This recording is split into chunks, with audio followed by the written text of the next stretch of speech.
I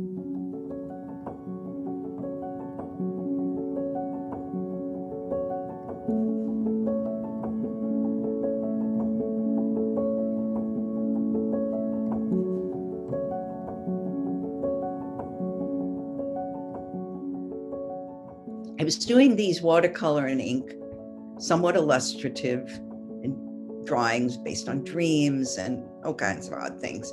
And I was kept looking for a finer and finer and finer line. Then I spent a few weeks with a group of artists in the Hamptons in Long Island.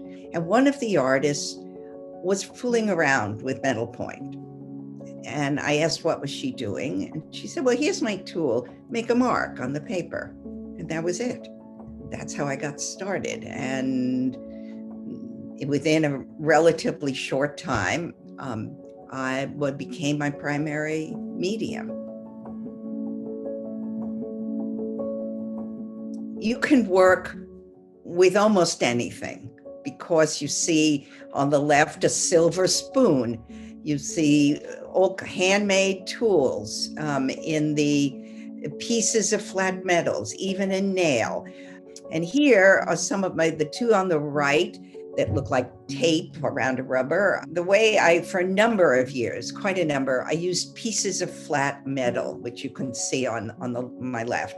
And it's copper and aluminum and a piece of gold.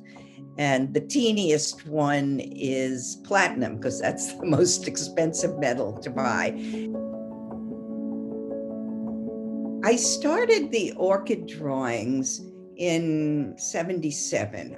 I had a friend working in a florist, and I would go visit her.